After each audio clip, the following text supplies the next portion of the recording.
நித்யானந்தம். அதாவது நேத்து எம்ஜிஆர் டிவி இளையராஜா அப்படின்றவன் வந்து இன்டர்வியூ எடுத்து சுசித்ரா அவங்க அந்த லேடி வந்து கைலாசா பத்தியும் என்னோட குரு பகவான் ஸ்ரீ நித்யானந்த பரமசிவம் அவர்களை பத்தியும் தவறான அவதூறான கருத்துக்களை சொல்லியிருக்காங்க. அதாவது இங்க நடக்கிற அவங்க சொன்னதுக்கும் இங்க நடக்கிறதுக்கும் டோட்டலா வேறுபட்டு தான் நாங்க வந்து எங்களோட லைஃப் ஸ்டைல் வாழ்ந்துட்டு இருக்கோம். எங்க சாமி என் குருவை பார்த்து நீ ஃபீடோ ஃபைல் கைலாசான்றது ஃபீடோ ஃபைல்ன்ற ஸ்டேட்மெண்ட்டை வந்து நீ வந்து கொடுத்துருக்க. அது வந்து அதை பத்தி ஃபர்ஸ்ட் எங்க சாமியை பத்தி பேசுறதுக்கும் கைலாசா பத்தி பேசுறதுக்கும் எங்களோட லைஃப் ஸ்டைல் பத்தி பேசுறதுக்கும் உனக்கு எந்த ரைட்ஸும் கிடையாது, எந்த அருகதையுமே கிடையாது. நீ உன்னோட டிஆர்பிக்காக நீ என்ன பேசினாலும் உன்னோட லைஃப் வேணா பணம் போட்டு என்னனாலும் பண்ணிக்கோ தவிர எங்களை பத்தி பேசுறதுக்கு உனக்கு மரியாதையே சுத்தமா கிடையாது. அதனால நீங்க சொன்னது எல்லாமே தப்பு.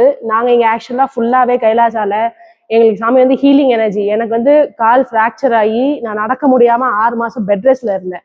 சாமியோட ஹீலிங் பவரால மட்டுமே ஒரு 2 செகண்ட் தான், அவரோட ஞான தீட்சையினால மட்டுமே தான் இப்ப நான் வந்து நடமாடிட்டே இருக்கேன்.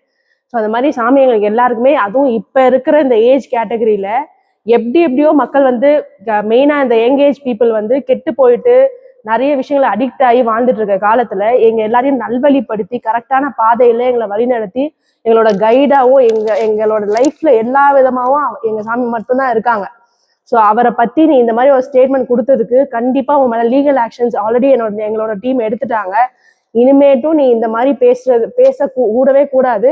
இப்ப நீ பேசுறது கண்டிப்பா நீ வந்து மன்னிப்பு கேட்டு எங்களுக்கு வந்து அது எங்களோட கோடிக்கணக்கான பக்தர்களுக்கு நீ இதுக்கு பதில் சொல்லியே தீரணும். இது நீ ஸ்ட்ராங்கா இதை நான் கண்டம் பண்றேன்.